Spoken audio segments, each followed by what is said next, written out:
tutti! Nel tutorial di oggi ancora un rettangolo ad uncinetto. La settimana scorsa abbiamo fatto il rettangolo granny e prontamente mi avete chiesto anche il rettangolo della mattonella solida. Il metodo in realtà è molto simile, quindi non mi dilungo. L'unica cosa che vi voglio dire è grazie per il riscontro che avete dato a questo tutorial. Sono felicissima che vi sia piaciuto e grazie per tutti i nuovi iscritti. Se non siete ancora iscritti al mio canale e vi piace quello che faccio, iscrivetevi. Per voi è gratuito, ma a me serve a crescere ulteriormente e a farmi conoscere ancora di più. Quindi non mi dilungo oltre, non perdiamo altro tempo e mettiamoci all'opera. E arrivate alla fine del tutorial, perché alla fine c'è una sorpresa che secondo me molte di voi aspettavano da tempo. Per prima cosa dobbiamo definire le misure del rettangolo che vogliamo ottenere. Nel mio caso, per esempio, voglio un rettangolo da 14 x 8 cm. Voi dovete definire i lati del vostro rettangolo. Con questo rettangolo potreste voler fare un astuccio, il fondo di una borsa, un tappeto, una coperta, non lo so, quello che volete. Dovete definire la lunghezza dei due lati e il calcolo che dobbiamo fare è il lato lungo meno il lato corto, nel mio caso 14 meno 8, e il risultato è 6. Quindi le catenelle iniziali possono essere un numero qualunque di catenelle, ma devono essere lunghe, nel mio caso 6 cm. Facciamo le catenelle e le misuriamo. Nel mio caso, per esempio, per ottenere 6 cm ho lavorato 12 catenelle.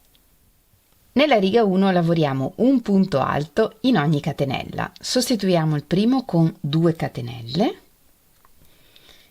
La terza catenella dell'uncinetto è la catenella del primo punto alto e quindi iniziamo a lavorare dalla quarta e qui lavoriamo un punto alto e poi un punto alto in ogni catenella fino alla fine della riga.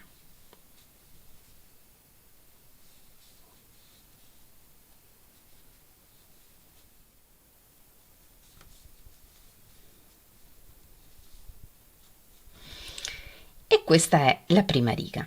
Ed ora lavoriamo il giro 2. Nel giro 2 lavoriamo 3 punti alti sull'ultimo punto alto che abbiamo lavorato.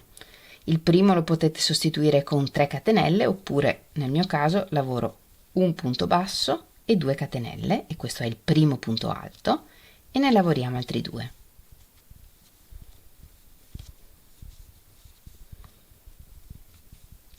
Due catenelle ed ora lavoriamo un punto alto sopra ogni punto alto del giro precedente. Il primo è questo in cui abbiamo lavorato i 3 punti alti, lo possiamo lavorare direttamente nell'archetto.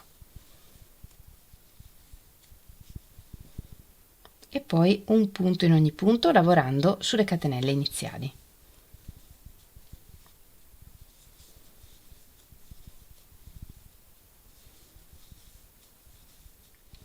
E l'ultimo, anche qui lo possiamo lavorare nell'archetto o comunque tra il penultimo e l'ultimo punto alto, che sono le catenelle. In ogni caso su questo lato dobbiamo avere lo stesso numero di punti delle catenelle iniziali, nel mio caso 12. 2 catenelle e nell'archetto lavoriamo 3 punti alti. 1, 2, 3, 2 catenelle e lavoriamo anche di qua 12 punti alti. Li potete lavorare nell'archetto, il primo o nella catenella è lo stesso, lo lavoriamo nell'archetto e anche su questo lato un punto alto in ogni punto. Quindi alla fine anche qui su questo lato dovete avere lo stesso numero di punti delle catenelle iniziali. Per completare il giro ci manca l'archetto di 2 catenelle. Lo sostituiamo con una catenella e un punto basso nel primo punto alto, quello che avete sostituito con le catenelle o con il punto basso e le 2 catenelle. E qui lavoriamo un punto basso In questo modo otteniamo un archetto grande come 2 catenelle, ma siamo al centro dell'archetto e da qui ricominciamo il giro 3. I primi 2 giri sono 2 giri di preparazione per preparare appunto il rettangolo. Da qui in poi tutti i giri sono uguali, negli angoli lavoriamo gli angoli e poi un punto alto su ogni punto alto del giro. Per il primo angolo lavoriamo intanto metà, 2 punti alti. Sostituite il primo come preferite.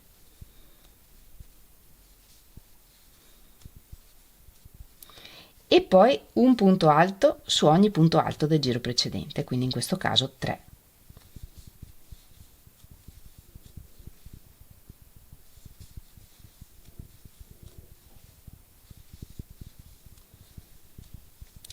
Nell'angolo lavoriamo un angolo, 2 punti alti,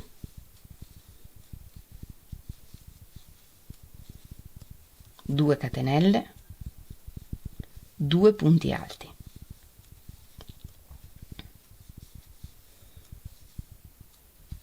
E poi un punto alto in ogni punto alto del giro precedente. Attenzione a non perdere il primo che viene un po' nascosto dai punti dell'angolo.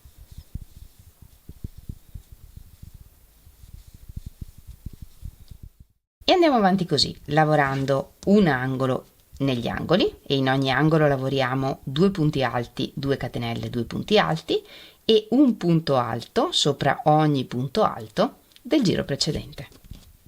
E alla fine completiamo anche il primo angolo lavorando 2 punti alti nell'archetto e l'archetto, e in questo caso come prima l'archetto lo sostituiamo con una catenella e un punto basso nel primo punto alto del giro e lavoriamo tutti i prossimi giri esattamente come questo che abbiamo lavorato insieme, come il numero 3. In ogni angolo lavoriamo un angolo, 2 punti alti, 2 catenelle, 2 punti alti e nel lato lavoriamo un punto alto sopra ogni punto alto del giro precedente. Iniziamo sempre con mezzo angolo che poi completiamo alla fine del giro. L'archetto dell'ultimo giro lo potete lavorare con 2 catenelle e un punto bassissimo nel primo punto oppure chiudere con la chiusura invisibile, come preferite. E alla fine tagliamo il filo.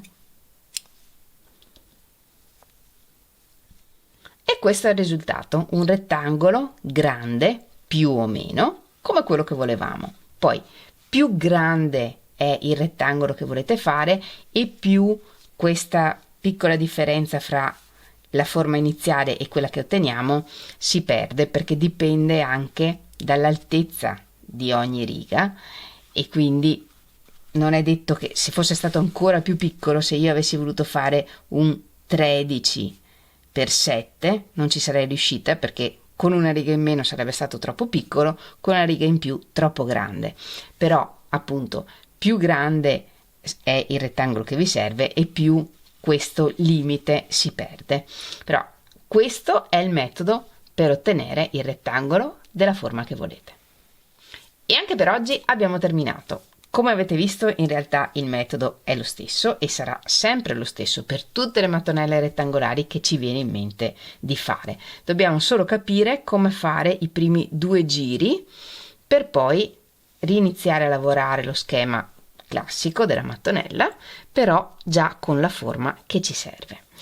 Spero che anche questo tutorial vi sia stato utile, questo vi è piaciuto tantissimo e vi ringrazio molto per il riscontro che ha avuto.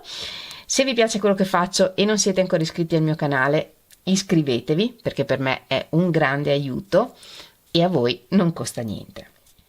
In uno dei prossimi video mi impegno a farvi la mattonella con i ventagli rettangolare, che è un'altra cosa che mi avete chiesto da tempo in tanti.